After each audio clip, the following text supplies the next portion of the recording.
Après avoir essuyé plusieurs critiques, le cabinet du président de la République a été enfin restructuré avec une nette réduction de ces structures pléthoriques. Des figures, des proues de cet appareil sont tombées contre toute attente.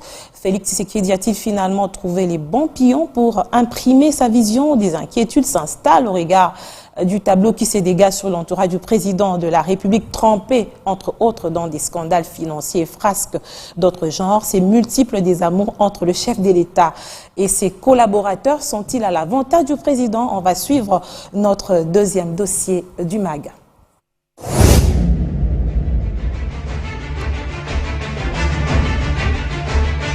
Un remue-ménage dans l'appareil structurel du cabinet du chef, un réaménagement technique de l'exécutif annoncé. Derniers signaux donnés par Félix Tshisekedi, qui se veut un peu plus exigeant, plus précis et plus objectif dans la manière d'exécuter ses orientations, surtout de gérer les derniers mois de son quinquennat finissant.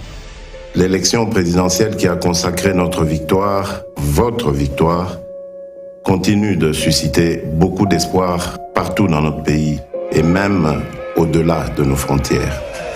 Le jour de mon investiture, je vous ai bien entendu me rappeler « Félix, Papa Lobaki, le peuple d'abord ».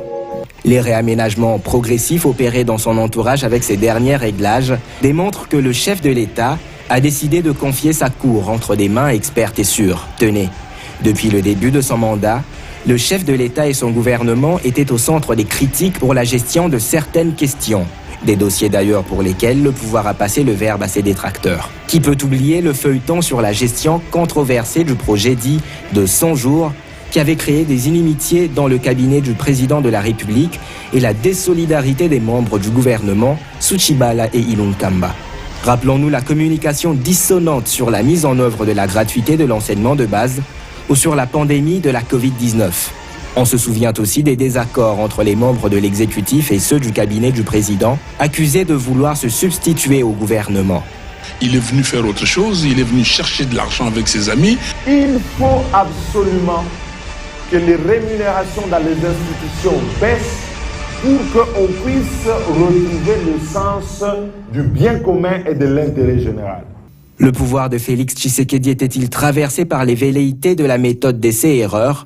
Faut-il imputer les ratés de son administration au mauvais casting? Est-ce que les nouveaux choix d'hommes opérés peuvent aider le fils du Sphinx à rempiler? Des préoccupations qui ont une forte résonance dans l'opinion, auxquelles nous allons tenter de répondre. La restructuration de la cour de Félix Tshisekedi est partie de l'élévation de Guilain Nyembwe au poste de directeur de cabinet, au remplacement de l'intermédiaire Eberande Kolongele, appelé au gouvernement en pleine saga judiciaire, dans l'affaire Son Jour qui a éclaboussé le principal chef de cabinet, Vital Kamerhe. Au même moment, Nicolas Kazadi, l'autre témoin à charge de Kamerhe dans ce procès, quitte le cabinet pour le poste de ministre des Finances. Tout l'argent qu'on vole au pays, 660 millions de projets de 100 jours, 130 millions de dollars, Tilé Gelou, 67 millions de dollars volés par M. Kamerhe. Et tout ça, ça fait près de 1 milliard de dollars si vous ajoutez les salaires qu'on paye aux députés, plus d'1 milliard de dollars. Il fallait aussi dégraisser pour réduire le budget de fonctionnement de la présidence, également après la débâcle des projets tels que Tilé Gelou au Kasaï, projet dans lequel des collaborateurs du président sont indexés. François Beya, conseiller en matière de sécurité, a été écarté pour présomption de haute trahison, écroué, puis expédié en Europe pour des raisons de santé. C'est ainsi que des conseillers ont été nommés dans les entreprises. Le cas de Marcelin Bilomba et Ablavi Eboma, qui gère depuis quelques mois la Société nationale des hydrocarbures du Congo. Malgré cela, l'administration présidentielle était toujours jugée pléthorique, voire inefficace pour certains, car les soupçons de scandales de trafic d'influence, de corruption et de détournement planaient fréquemment sur le sillage de béton. Le dégoûté part que vous laissez la table aux dégoûtants. Il faut que le peuple se mobilise cette fois-ci pour dire la fraude, la farce électorale ne va pas passer. Pour en même temps renforcer les compétences et soigner l'image de la présidence, il fallait une purge, au mieux de nouvelles têtes, sans néanmoins retirer la confiance aux serviteurs loyaux. Aujourd'hui, cet ouragan a emporté beaucoup d'hommes forts du pouvoir, notamment Fortuna Bisselele, l'ex-conseiller privé, incarcéré à Makala depuis peu, accusé d'être de mèche avec le Rwanda qui déstabilise l'est du pays. Jean-Claude Kabongo, le conseiller en charge des investissements, a lui aussi été mis à l'écart, comme plusieurs anciens membres du cabinet qui ont vu leur poste supprimé. Mais Félix Tshisekedi a élargi son cercle avec l'entrée de plusieurs autres personnalités, parmi lesquelles Jacquemain Chabani, considéré comme le fidèle des fidèles. Cet ancien secrétaire général de l'UDPS et président de la centrale électorale du parti va diriger le collège politique aux côtés des autres derniers espoirs sur qui compte le président de la République. Techniquement, c'est le moment où Félix Tshisekedi pressent que la RDC, pays continent, a besoin de l'expertise que des hommes bouche-trous. Et tactiquement, il sait que son avenir au palais de la nation est évidemment lié à la capacité de son gouvernement à répondre aux multiples crises qui agonisent des millions de Congolais. D'où les prochains réaménagements au gouvernement seront autant déterminants pour envisager l'après-2023.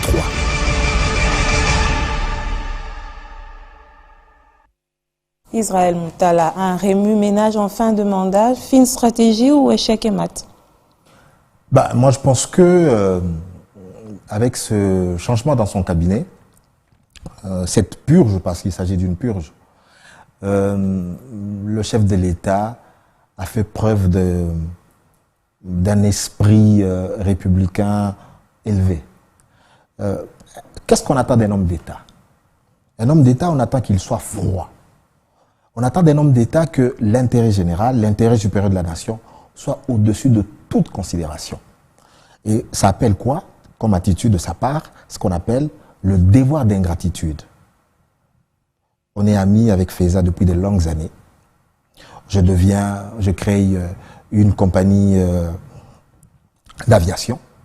Je ne veux pas dire non, Feza, soit copilote, parce que, bien que j'aime Feza, je ne peux pas lui confier le cockpit d'un avion. Alors que c'est ce qui a été fait au départ. Donc il y avait un problème de casting. Mais pour qui connaît le président de la République, c'est quelqu'un de très attachant, de très humain, de très chaleureux. Le combat de l'UDPS, c'est un combat qui a été porté par plusieurs générations, tant au pays et tant à l'extérieur. Ce n'était pas un combat facile. C'était un combat où il y avait du sang, de la sueur, de la misère, de la pauvreté. Et donc, les Tshisekedi comme famille, l'UDPS comme famille politique, les Tshisekedi comme famille biologique en ont souffert. Il fallait que chacun trouve sa part donc, au moment où on a reçu les gâteaux. Il fallait trouver un équilibre pour gratifier les uns et les autres qui ont apporté une pierre à ce combat qui a abouti... Au détriment de l'intérêt général. Ah non, ça veut dire qu'il y avait un présupposé positif. Au début, quand il nommait certains collaborateurs, il ne pouvait pas imaginer un seul instant qu'il le trahirait.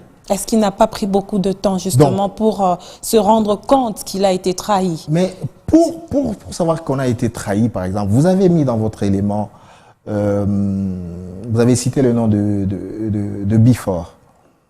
Le dernier en date. Le dernier en date, par exemple. Vous avez parlé de Bifor. Fortuna Bisselele, c'est pas n'importe qui. C'était un conseiller puissant, très puissant même. Donc souvent, ce conseiller puissant, il était en guerre contre un autre ex-conseiller puissant qui était Kabound. Donc c'est des gens qui étaient très puissants autour du chef. Est-ce que le président ne se déplume pas, surtout à la veille des élections? Regardez le portrait du président de la République.